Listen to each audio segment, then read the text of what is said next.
আর ঢাকা শহরে সিহেরিতে আর কোথাও leg roast পাওয়া যায় কিনা আমাকে কমেন্টে জানাবেন। সব জায়গায় খাওয়া হয় গরুর মাংসের কালাভুনা, তবে আল রাজ্জাকেই আছে খাসির মাংসের কালাভুনা, চিংড়ি মাছের সাইজ। আমি এখন আছি বংশাল নাজিরা বাজার, আর আজকে আমি এসেছি পুরান ঢাকার খুবই ঐতিহ্যবাহী আল রাজ্জাক রেস্টুরেন্টে।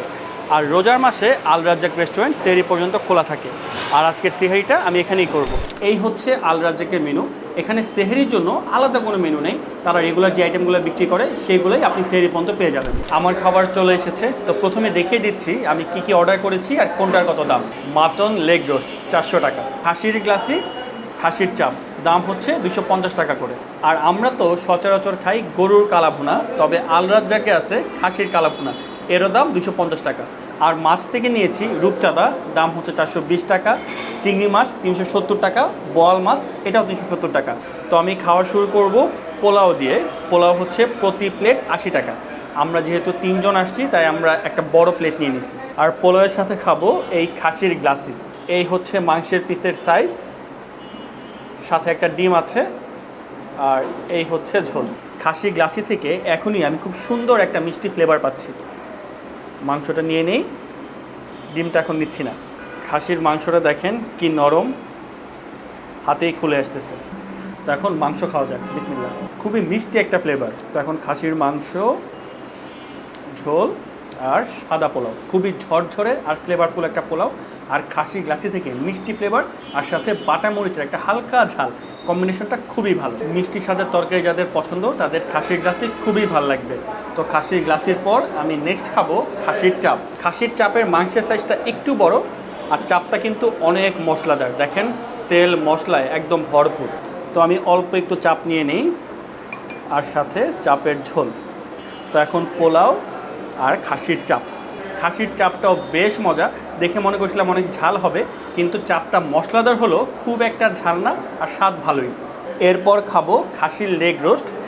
এই হচ্ছে লেগ রোস্টের সাইজ। আর ঢাকা শহরে সিহেরিতে আর কোথাও লেগ রোস্ট পাওয়া যায় কিনা আমাকে কমেন্টে জানাবেন। আল রাজ্জাকে কিন্তু গরুর মাংস পাওয়া যায় না, এখানে পাবেন খাসি আর মুরগি। তো এখন লেগ রোস্ট খাওয়া যাক, মিষ্টি স্বাদের একটা লেগ রোস্ট। তো এখন মাংস নিই আর সাথে পোলাও। লেগ রোস্টটাও ভালো। তো পোলাও দিয়ে 3টা আইটেম তো খাওয়া হলো, এখন হচ্ছে ভাত খাওয়ার পালা। আর আমি ভাত খাওয়া শুরু করতেছি এই খাসির মাংসের কালোভুনা দিয়ে। সব জায়গায় খাওয়া হয় গরুর মাংসের কালাভুনা, তবে আল রাজ্জাকেই আছে খাসির মাংসের কালাভুনা।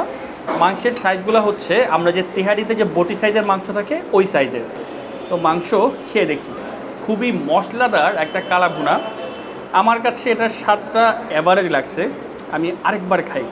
মাংসটা শক্ত আর মশলার খুবই কড়া একটা ফ্লেভার, খুব একটা জমে নেই। তো মাংসের আইটেম তো শেষ, এখন হচ্ছে মাছ খাবো। আর আমি শুরু করতেছি রূপচাঁদা দিয়ে। মশলাদার একটা ভুনা, আর সবগুলো মাছে এখানে টমেটো দিয়ে রান্না করছে। এই যে টমেটো আর তেল মশলা একদম ভরপুর। মাছটা হালকা করে ভেজে তারপর টমেটো দিয়ে রান্না করা হয়েছে। মিষ্টি একটা ফ্লেভারও আসতেছে, আর রূপচাঁদারও খুব সুন্দর একটা গ্রান আসতেছে, খেতে মজা।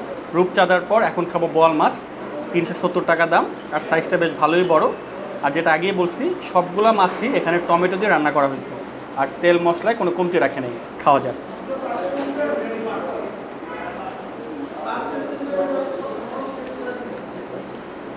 বোয়াল মাছটাও ভালো। আমার আজকে শেষ আইটেম এই চিংড়ি ভুনা, আর এই হচ্ছে চিংড়ি মাছের সাইজ। চিংড়ি এমন একটা মাছ যেটা আপনি খেয়ে পেট বা মন কোনোটাই ভরতে পারবেন না, কারণ যতই দেখতে বড় হোক ভিতরে মিট পার্টটা কিন্তু কমই থাকে। খুবই মিষ্টি স্বাদের একটা চিংড়ি ভুনা, আর সবগুলা মাছের রান্নার প্রসেসটা একই রকম মনে হচ্ছে, কারণ সবগুলোর স্বাদই ওই মিষ্টি ফ্লেভার এবং টমেটো দেওয়া। তো ওভারঅল আল রাজ্জাকের খাবারের স্বাদ আমার কাছে ঠিকঠাক মনে হয়েছে, তবে এখানে এমন কোনো আইটেম নাই যার জন্য আপনাকে এখানে আসতেই হবে। তো আপনি যদি পুরান ঢাকার দিকে আসেন এবং সেহারি খেতে চান তাহলে আল রাজ্জাকে আসতে পারেন, আর রেগুলার সময়ে এই আইটেমগুলো দুপুর থেকেই পেয়ে যাবেন।